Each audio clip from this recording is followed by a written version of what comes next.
be me. Sancha Wu, newly promoted to regional manager at major tech company, overseeing 80-person team, first woman to hold this position in company's 5-year history, which I was incredibly proud of. Had worked my way up from junior developer to manager over 10 years through hard work and dedication, was passionate about diversity, equity, inclusion, and wanted to use my new power to create real change. Company had 70% male workforce, especially in technical roles, which I saw as major problem to fix. Spent first week analyzing team demographics, company culture, examining systemic issues that needed addressing, noticed men dominated all the meetings, talked over women constantly, took credit for women's ideas regularly, saw how women were interrupted, dismissed, excluded from important decisions and networking opportunities. This was exactly the toxic masculine culture I'd experienced climbing the ladder that needed to be dismantled. Decided to implement mandatory weekly equity and inclusion training sessions for entire team, starting immediately. Called them consciousness-raising sessions, where we discuss privilege, power dynamics, systemic oppression in workplace. Announced in team meeting that attendance was mandatory. Sessions would be every Friday afternoon for 2 hours. First session would cover male privilege in tech industry and how men needed to recognize and check their privilege. Saw several men exchange uncomfortable glances, but nobody spoke up against it in the meeting. Brought an external diversity consultant named Dr. Rebecca Chun to lead first session on male privilege. All 80 employees crammed into conference room on Friday afternoon. Men looked uncomfortable. Women looked interested. Dr. Chin started session by asking all men to stand up and acknowledge their male privilege out loud.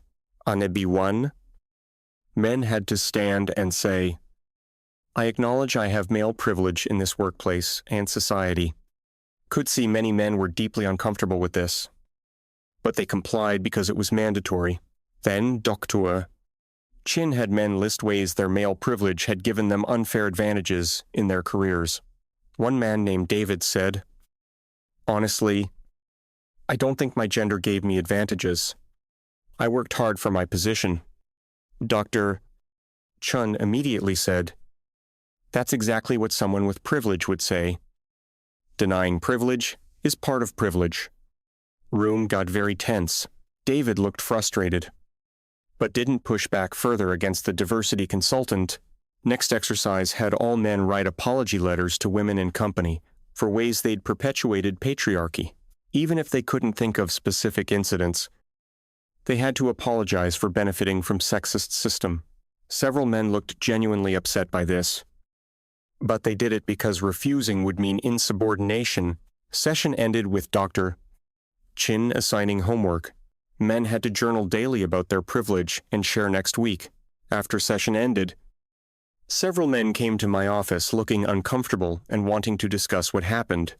Senior developer named Marcus said, "With all respect, this felt less like training and more like public shaming." I said, "If you felt uncomfortable, that's the point. Discomfort is necessary for growth and change to happen." He said, "Making us apologize for things we didn't personally do feels wrong. Punishing us for being male." I said, "You need to understand that you benefit from patriarchy whether you personally did anything wrong or not." Another developer named James said he felt singled out and attacked for his gender during entire session. I said, "Good. Men need to feel what women feel every day in male-dominated workplaces, like this one." He asked if we could make sessions optional for people who were uncomfortable with the approach being used. I said absolutely not. This is mandatory training and missing it will be documented in your performance reviews. Over weekend, got several emails from male employees expressing concerns about the training sessions. One email from engineer named Tom said, "I support diversity, but this approach feels divisive, not inclusive." Another from manager named Steve said, "I'm worried this is creating resentment rather than understanding between genders. responded to all of them with same message. If you're uncomfortable, that means it's working. Lean into discomfort. Monday morning. Noticed several men talking in hushed groups. Energy in office felt tense and different. Women on team seemed energized and empowered.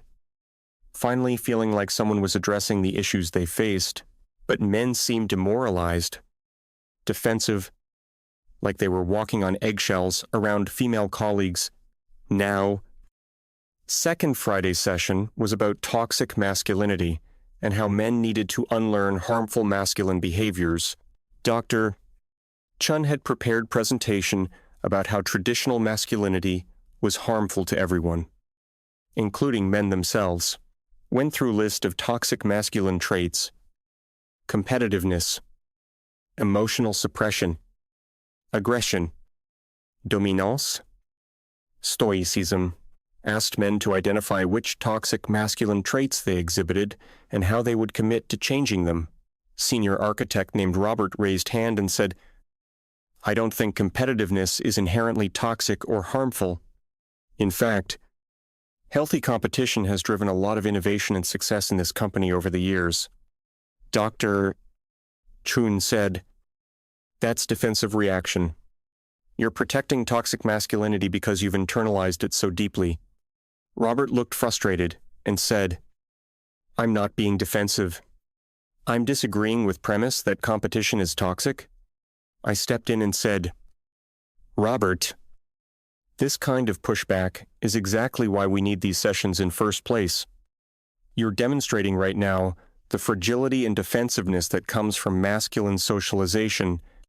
He said, "I'm not being fragile. I'm expressing my opinion, which I thought was allowed in these discussions. I said your opinion is rooted in patriarchal thinking that you haven't examined critically yet. That's the problem." Could see Robert was getting genuinely angry, but he stayed quiet for rest of session. After that exchange, next exercise had men role-play scenarios where they had to practice not interrupting women or taking up space. Women were instructed to speak, and men had to sit silently without any reactions or responses at all. This went on for 30 minutes with men just sitting there being lectured to without being able to participate. Several men looked incredibly frustrated by this exercise, shifted in their seats uncomfortably throughout it. After session ended, Robert came to my office with 2 other senior developers. All 3 looked serious. Robert said, "We need to talk about these training sessions because they're becoming a real problem for team." I said, "The only problem is men being confronted with their privilege and not liking how it feels." Other developer named Kyle said, "It's not about not liking it. It's about the approach being hostile and divisive. These sessions are making men feel attacked for their gender rather than educated about actual issues." I said, "If you feel attacked, maybe that's because you're finally being held accountable for perpetuating patriarchy." Third developer named Andrew said, "Several men on team are talking about leaving the company over these sessions. They don't feel valued or respected anymore. They feel like they're being punished for being men." I said, "Good. If they can't handle being uncomfortable about their privilege, then maybe they shouldn't work here. This company needs men who are willing to do the work of examining their privilege and making real changes." Robert said, "With all due respect, you're going to lose a lot of talented people with this approach." I said, "I'd rather lose men who can't handle accountability than continue perpetuating toxic masculine culture." They left looking defeated and angry. I felt validated that I was clearly hitting a nerve with these sessions. Following week on Monday, got email from HR saying 3 senior developers had submitted their resignations. Robert, Kyle, and Andrew were all leaving. Citing hostile work environment in their exit interviews, HR director named Patricia called me asking what happened in these training sessions that led to resignations. I explained we were doing important equity work, and some men couldn't handle being held accountable for privilege. She said we need to review the training materials because losing 3 senior developers at once is serious. I said, losing men who can't handle equity work is not a loss. It's actually a positive step forward. She said their exit interviews mentioned feeling targeted, shamed, and attacked for their gender during sessions. I said, that's just fragile male egos responding to accountability. Exactly what we're trying to address with training. She said, we still need to review this before next session. I'll sit in on Friday to observe what's happening. Was annoyed that HR was questioning my management decisions, but agreed to let Patricia observe next session. Third Friday session was about allyship and how men needed to actively work to amplify women's voices. Dr. Chun explained that being silent about sexism made men complicit in oppression, even if they weren't actively sexist. Had men commit out loud to specific allyship actions they would take in next week at work, one junior developer named Chris said he didn't feel comfortable committing to things without knowing specifics first. Dr. Chun said that hesitation shows you're not really committed to change. Real allies don't need to know details. Chris looked upset and said, I just want to make sure I understand what I'm committing to before I agree. I said, Chris, if you're not willing to commit fully to allyship, then you're part of the problem. Patricia, who was observing from back of room, had very concerned look on her face watching these exchanges. Next exercise had men practice apologizing for mansplaining, even in situations where they hadn't done anything wrong. The point was to get them comfortable with apologizing and centering women's feelings over their own defensiveness. Several men looked genuinely distressed by this exercise. One man, named Eric, actually teared up during it. After session, Patricia asked to speak with me privately. She looked very serious and troubled by what she'd seen. She said, I'm concerned these sessions are creating hostile work environment for male employees on your team. I said, that's ridiculous. We're creating equitable environment by addressing male privilege that's gone unchecked. She said, making men apologize for things they didn't do, forcing public confessions of privilege. That's not training. That's public humiliation. And it's creating legal liability for the company if men decide to sue for discrimination.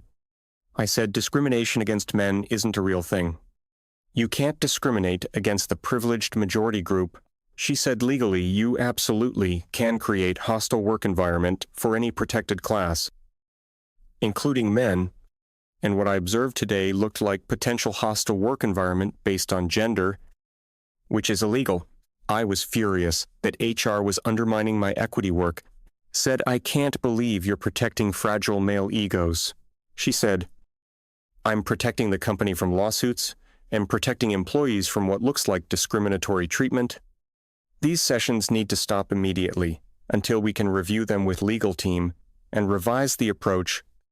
I said, absolutely not. This is critical work and I won't stop because some men are uncomfortable with accountability. She said, this isn't a request. I'm mandating as HR director that you pause these sessions effective immediately. Was completely blindsided. Went to my boss, the VP of engineering named Michael, to override Patricia's decision. Michael listened to my explanation, then said he'd been receiving complaints from team members about the sessions, not just men, but some women, too, who felt the approach was too aggressive and was dividing the team. I said the women who complained have internalized misogyny. They're protecting the patriarchy that oppresses them. He said, regardless, we need to pause and reassess because we've lost 3 senior developers and morale is terrible. I said, morale is only bad for men who can't handle being held accountable for their privilege. He said, morale is bad across the team because you've created an environment where people feel they're walking on eggshells, where men feel attacked for their gender and women feel pressured to publicly call out their male colleagues. This isn't the inclusive environment we want to create here, regardless of your intentions behind it. I said, I can't believe you're taking their side over mine. I'm doing the work this company desperately needs. He said, I'm not taking sides. I'm looking at results, and results are we've lost talent and damaged team cohesion. Sessions are paused indefinitely until we can develop new approach that doesn't create hostile environment. Was devastated and furious. Posted about situation on social media about how I was being silenced for equity work. Got thousands of supportive comments from other feminists saying companies always protect patriarchy over women. But also got comments from some people saying my approach sounded extreme and counterproductive to actual goals. Week later, got called into meeting with Michael, Patricia, and company's employment lawyer named Sarah. Sarah said she'd reviewed materials from training sessions and descriptions of what happened in them. Company's legal position was that mandatory exercises like public privilege confessions created liability. Forcing apologies for things employees didn't personally do could be considered coercive and discriminatory. Creating an environment where men felt targeted and attacked based on gender was textbook hostile work environment. I said you can't create hostile work environment for privileged group. That defeats entire purpose of the concept. Sarah said legally, yes, you can. Gender is protected characteristic, regardless of which gender we're discussing. Hostile work environment means workplace, where someone feels harassed or discriminated against based on protected characteristic. Based on exit interviews and complaints, we have strong evidence male employees felt targeted based on their gender. I said they felt targeted because they were finally being held accountable, which they'd never experienced before. Sarah said legally, it doesn't matter why they felt targeted. What matters is whether a reasonable person would feel harassed. Enforcing public confessions, mandatory apologies for things they didn't do. That crosses legal line pretty clearly. Michael said, we need you to acknowledge this approach was problematic and commit to different approach going forward. I said I won't apologize for doing equity work just because it made privileged men uncomfortable with their status. He said this isn't about apologizing. It's about recognizing legal and practical problems with implementation. Can you commit to working with HR to develop training approach that doesn't create hostile environment? I said, if by hostile environment you mean making men uncomfortable, then no. I can't commit to that. Discomfort is necessary for growth and change. I won't water down equity work to protect fragile male feelings. Michael and Patricia exchanged very concerned looks. He said, we need you to take 2 weeks administrative leave. During that time, we'll bring an external consultant to assess team dynamics and recommend path forward. I said, you're punishing me for doing diversity work? This is retaliation for challenging male dominance in company. Sarah said, you're not being punished. You're being given time while we assess situation and determine next steps. During 2 weeks off, I was contacted by 15 male employees' lawyer who was preparing potential lawsuit against company. Lawsuit alleged I had created hostile work environment based on gender through mandatory training sessions, cited specific examples of forced confessions, mandatory apologies, gender-based public shaming during sessions, was absolutely shocked that men were claiming discrimination for being asked to examine their privilege, posted about lawsuit on social media, got massive engagement from people on both sides of issue. Feminists saying this proved how fragile men were, how they'd weaponized legal system to avoid accountability. Others saying my approach was genuinely discriminatory and men had legitimate grounds for hostile environment claim. Got contacted by journalists writing about case. Interview went viral with millions of views across platforms. In interview, I explained my equity work and how men had rejected accountability by claiming victimhood. Journalist asked what I'd do differently if given chance.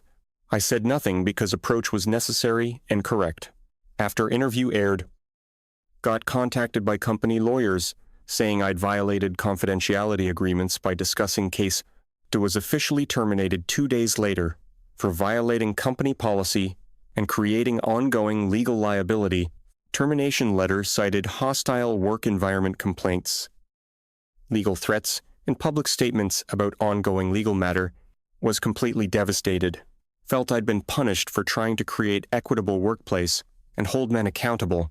I started consulting work, helping other companies develop equity training programs based on my approach, but found most companies didn't want an approach that aggressive. They wanted something more gentle and inclusive. Told them gentle approach wouldn't work. You can't dismantle patriarchy by making men comfortable with process. Most companies decided not to hire me as consultant after hearing my philosophy on equity training. 6 months after termination, former companies settled lawsuit with 15 male employees, fees for undisclosed amount. Settlement included public statement acknowledging training approach had been inappropriate and discriminatory. Was furious about settlement. Felt company had betrayed equity work and validated men's victimhood claims. Started speaking circuit at feminist conferences about my experience being punished for challenging patriarchy. Got standing ovations from some audiences who saw me as martyr for equity work in corporate America, but also got significant pushback from some feminists who said my approach had been counterproductive. One feminist speaker, named Dr. Amanda Rodriguez, challenged me during panel discussion. She said, "I understand your intentions, but your methods created backlash that damaged equity work broadly. Now, companies are scared to do any equity training because they don't want to be sued like your former employer." I said, "That's because companies prioritize protecting male comfort over creating equitable workplaces." She said, "No. It's because you create a genuinely hostile environment that gave men legitimate legal grounds to sue. You can't fight discrimination with more discrimination, even if targets are privileged group in broader society." This led to heated debate in feminist community about whether my approach had been necessary or counterproductive. Some argued any approach that makes men uncomfortable will be called discriminatory, so might as well be direct. Others argued there's difference between making people uncomfortable and creating genuinely hostile environment. Year later, got contacted by some of the men from my former team who wanted to talk about what happened, met with 3 of them, including Marcus, who had first complained about sessions being shaming rather than educational. He said, "I want you to understand why we filed lawsuit. It wasn't about refusing to examine privilege. I said it was exactly about that. You couldn't handle being held accountable. So you played victim." He said, "No. We filed because you made us apologize for things we didn't do. Confessed to privilege like it was crime. Treated us like we were guilty of something just for being men. That's discrimination, regardless of who it targets." Other man named James said, "I actually support equity and inclusion. I have 2 daughters I want world to be fair for. But your approach made me feel like enemy in my own workplace. Like my contributions didn't matter because of gender. Made me feel like no matter what I did, it would never be good enough because I was born male." Third man named David said, "The breaking point for me was when you said you'd rather lose talented men than change approach. That showed you didn't actually care about building inclusive environment. You cared about punishing men." I said, "You're reframing legitimate accountability as punishment because you can't handle confronting your privilege." Marcus said, "I've thought a lot about this, and I don't think you were actually trying to create equity. I think you were working through your own anger at men who'd held you back in your career, and you used equity training as socially acceptable way to punish men for things other men had done to you." This hit uncomfortably close to something I'd never fully examined about my motivations and approach. Started therapy to process everything that had happened and examine whether my approach had actually been about equity. Therapist asked what I'd hoped to accomplish with the training sessions, and I explained creating accountability. She asked, "Did public confessions and forced apologies create accountability, or just create resentment and resistance?" I said people being uncomfortable was necessary for change. They needed to confront their privilege directly. She said there's difference between productive discomfort that leads to growth and punitive shame that creates backlash. Which one were you actually creating in those sessions based on the results you got? Had to sit with uncomfortable truth that I'd created backlash. Not growth. Resentment. Not understanding Therapist asked if I'd been working through my own experiences of being dismissed and overlooked in my career. I started crying because, yes, I'd spent 10 years watching less qualified men get promoted over me, watching men take credit for my ideas, interrupt me in meetings, dismiss my concerns, exclude me from decisions, and when I finally got power, I wanted them to feel what I'd felt. Wanted them to experience being targeted. Therapist said, "That's understandable human reaction. But it's not equity work. It's revenge disguised as justice. Real equity work brings people together, creates understanding, builds coalitions for change. What you did was divide people, create opposing camps, make men feel attacked rather than engaged as allies." This was devastating realization that my approach had been about my own pain, not about creating real change.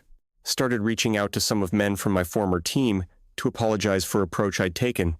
Marcus agreed to meet, and I told him I'd realized my approach had been about my anger, not about equity, that I'd used legitimate equity concepts as weapons to punish men for things other men had done to me.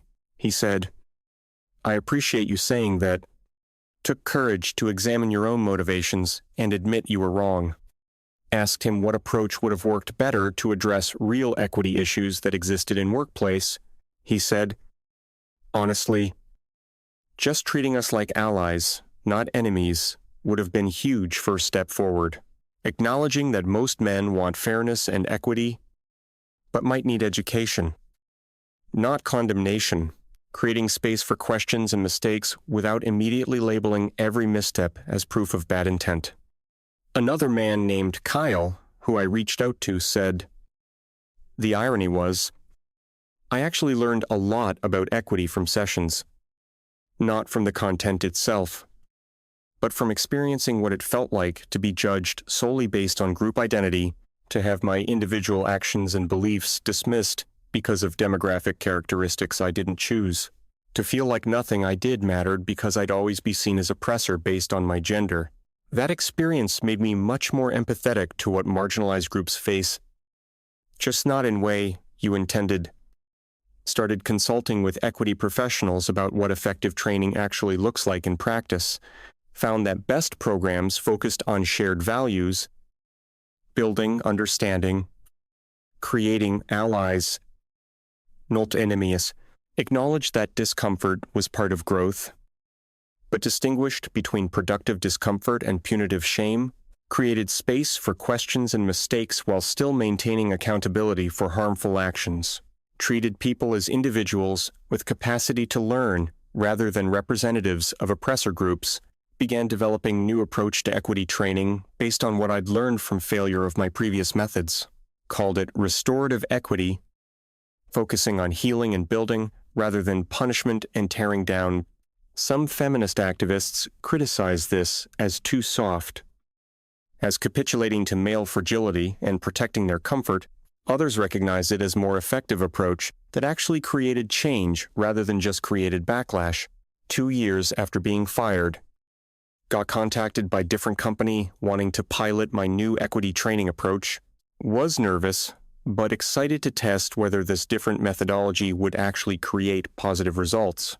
New training focused on shared goals, building empathy, understanding systems, not blaming individuals, created space for difficult conversations without forced confessions or mandatory apologies for others' actions.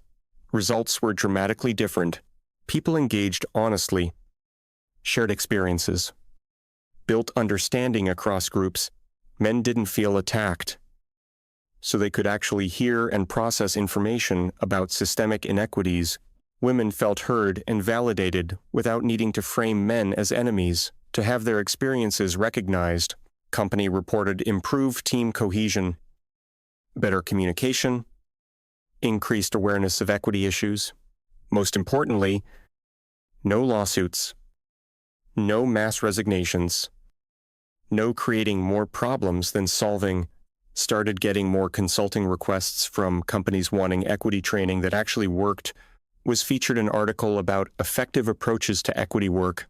Contrast to my previous viral interview, in new interview, acknowledged, I'd let my personal anger drive my approach, rather than focusing on effective change, that I confused making people uncomfortable with actually creating equitable systems and culture, that I treated men as enemies rather than potential allies, which guaranteed they would resist rather than engage.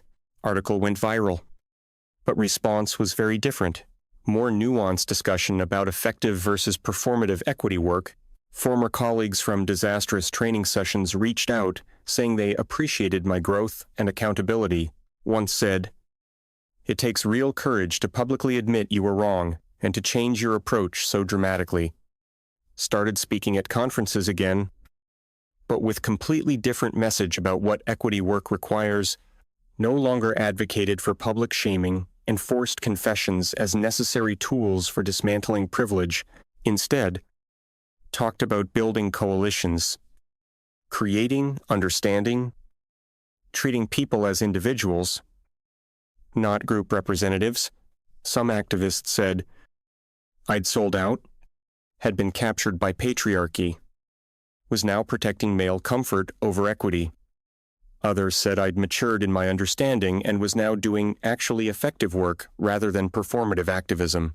3 years after original disaster, got email from Robert, the senior architect who'd been first to resign. He said he'd followed my journey and wanted me to know he respected how I'd grown and changed. Said the work I was doing now was what he'd wish had happened originally. Equity work that brought people together. Asked if he'd ever consider working for me again if I was in management position somewhere. He said, honestly, yes. Because you've demonstrated capacity to learn from mistakes, which is what you were asking of us. You held yourself to same standard of growth and accountability you were demanding from others, which I respect. Recently got offered position as VP of Culture and Inclusion at mid-sized tech company. Starting fresh, accepted with understanding that my approach would be completely different from my first attempt at equity work. No mandatory shame sessions. No public confessions. No treating people as group representatives rather than individuals. Instead, building genuine understanding, creating space for difficult conversations, treating everyone with basic dignity. My first team meeting set completely different tone. Acknowledged company had equity issues that needed addressing, but said we'd work together as team to solve them. Everyone had role to play, regardless of gender or identity. Saw visible relief on faces of men in room who'd probably been terrified about what feminist VP would mean. Also saw visible hope on faces of women who wanted someone who would address real issues they'd experienced. Final reflection. 3 years after losing half my team by week 2 of mandatory woke sessions, I learned the hardest way possible that good intentions don't excuse harmful methods or poor results. That using equity work as weapon to punish people for their identity is no better than discrimination it claims to fight. That real change comes from building understanding and coalitions, not from creating enemies and resistance. That my personal anger at how I'd been treated was legitimate, but taking it out on other people wasn't equity. That treating people as individuals with capacity to learn is more effective than treating them as group representatives. That discomfort is part of growth, but shame and humiliation are counterproductive regardless of who targets them. Most importantly, I learned that admitting when you're wrong and changing your approach isn't weakness, it's growth. That's everything I learned from requiring weekly woke sessions and losing half the men by week 2. From being fired, sued, publicly criticized, to rebuilding career on actually effective equity work principles. From being so sure I was right that I couldn't see the damage I was causing in name of justice. That's my complete story, and the lessons that changed how I understand equity work and creating real change.